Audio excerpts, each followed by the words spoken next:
گەورەترین گۆڕی بە کۆمەڵی یەزیدیەکان لە شەنگال قەرارە هەڵبدرێتەوە. لەلایەکی دیکەشەوە 4 پزیشک و 2 شۆفێری ئەمبولانس لە چۆمان بەوەی کەم تەرخەمیەوە سزا دراون. ئەمانە و چەند هەواڵێکی دیکەم بۆ هێناون. سڵاوتان لێبێت. یەزیدیەکان ماوەی 15 ساڵە بە ئارامی پشوویەکیان نەداوە، چونکە بەهۆی ئەو کۆمەڵکوژەی بەدەستی چەکدارانی داعش ڕوبەڕوویان بووەوە بەردەوام لەناو خەموو بیرکردنەوە و چاوەڕوانیەکاندا ژیان بەسەر دەبن. دوایین هەواڵیش کە پێیان دەگات هەڵدانەوەی گەورەترین گۆڕی بە کۆمەڵە کە پێشبینی دەکرێت 20,000 ڕوفاتی تێدا بێت. عەبدولقادر دەخیل پارێزگاری نینەوە لەو شوێنەی گۆڕە بە کۆمەڵەکەی لێیە. لە کۆنگرەیەکی ڕۆژنامەنووسیدا ڕایگەیاند گۆڕی خەسفە لە باشووری پارێزگای نینەوە 15 تاوەکو 20,000 ڕوفاتی تێدایە. ئاماژەی بەوەش کرد زانکۆی مووسڵ بە هاوکاری دامەزراوەی شەهیدان و فەرمانگەی گۆڕە بە کۆمەڵەکان ڕەشنووسی نەخشەی هەڵدانەوەی گۆڕە بە کۆمەڵەکەیان ئامادە کردووە. بەپێی دوایین ئامار کە نووسینگەی ڕزگارکردنی ئێزیدیەکان سەر بە حکوومەتی هەرێمی کوردستان بڵاوی کردوێتەوە تا ئێستا زیاتر لە 5,000 ئێزیدی کوژراون، 2,742 منداڵیش بێ باوک ماونەتەوە و 93 گۆڕی بە کۆمەڵیش دۆزراونەتەوە.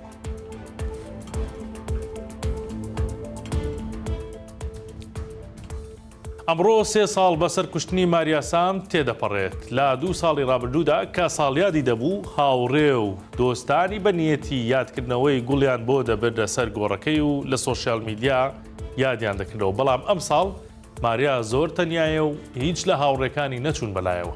پەیامنەری 964 لە کاتژمێر نوێی بەیانی تاوەکو 1 نیوەڕۆ کە دەکاتە ماوەی 4 کاتژمێر لە نزیک گۆڕەکەی ماریا دانیشت. ویستی بزانێت کێ دێت بۆ لای و ماریا و گوڵی بۆ دەهێنێت کەچی نە هاوڕێ و نەگوڵ و نە هیچ کەسێکیش نەچوون بەلای گۆڕەکەیەوە. ئیمان سامی مەغدی ناسراو بە ماریا سام لە 6 مارسی 2022 لەلایەن براکەیەوە بە گولە کوژرا. کوشتنەکەی دەنگدانەوەی زۆری لێکەوتەوە چونکە ماریا کچە دەرکەوتوویەکی نێوتۆڕە کۆمەڵایەتەکان بوو. زۆر کات گۆرانی هونەربەنداری دیکەی دەوتەوە، خۆشی خاوەنی بەرهەمێکی هونەریە کە پاش مردنی بڵاو کرایەوە.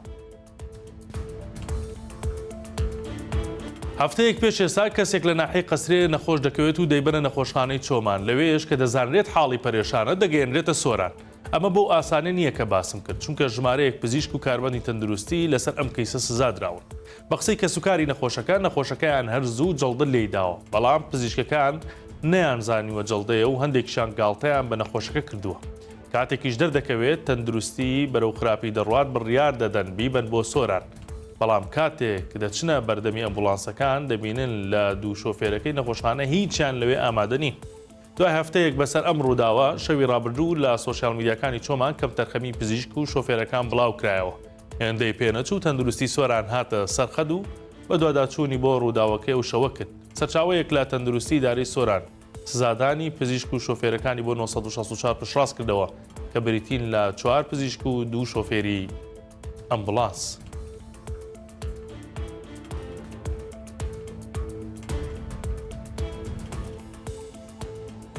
جاران کە لیژنەکانی تەندروستی هەڵمەتی گەڕان و پشکنینی بۆ سەر دوکان و مارکێت و فرۆژگاکان ئەنجام دەدا، لە کاتی دەستنیشانکردنی خواردنەمەنی و کەلوپەلی بەسەرچوو بەشێک لە خاوەندوکان و مارکێتەکان ڕوبەڕووی لیژنەکان دەبوونەوە. لیژنەکانیش وتیان بۆ چارەسەری ئەوە با لە مەود و ئاسایشی نیشتیمانی خۆی سەرپەرشتی بکات و دوکانەکان بگەڕێت.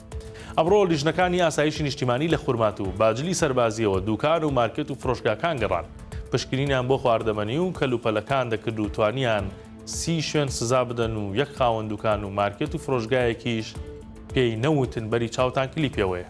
بە وتەی گۆران عەبدولمەجید بەرپرسی بەشی ڕاگەیاندنی بنکەی تەندروستی خورمات و کە بۆ 964 قسەی کردووە، جاران کە لیژنەکانیان دەگەڕان دوکاندارەکان ڕوبەڕوویان دەبوونەوە، بەڵام ئێستا بۆ هێزەکانی ئاسایشی نیشتیمانی هیچ ناڵێ.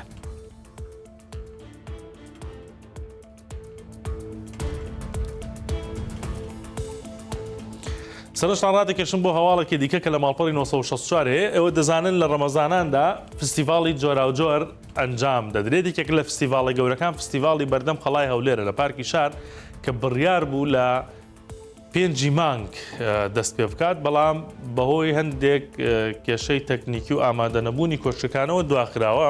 سەرۆکایەتی شارەوانی هەولێر سەرۆکی شارەوانی هەولێر ئەمڕۆ بە 964 وت ئێستا ئامادەکارەکان خەریکە تەواو دەبێت. لە هەفتەی داهاتووەوە هەڵدەدەن لە 8 مانگەوە فستیڤالەکە دەست پێ بکات و تا 5/4 بەردەوام دەبێت لە ڕۆژانی ڕابردوودا شارەوانی هەولێر چل کۆشکی بە شێوەی مزایدە داوە بەکرێ لە بەردەم قەڵای هەولێردا کە خواردنی کوردی خواردنی بیانی کەلوپەلی جیاواز و کلتوری تیادا نمایش دەکرێت و دەفرۆشرێت بۆیە هاوڵاتیان و گەشتیاران دەتوانن بچنە ئەوێ و سوود لە کاتەکە وەربگرن کاتی خۆش لە شەوانی ڕەمەزانە لەو فێستیڤاڵە و ئەو هەموو خواردنەی کە دانراوە لە فێستیڤاڵەکە بەسەر بن بۆیە چاوەڕێ دەکرێت بە قسەی شارەوانی لە هەفتەی داهاتووەوە فێستیڤاڵە گەورەکەی بەردەم قەڵای هەولێر بۆ شەوانی ڕەمەزان دەست پێ بکات ئەمە هەواڵەکانی ئەمڕۆ بوو کاتێکی شاد بۆ هەموو لایەک.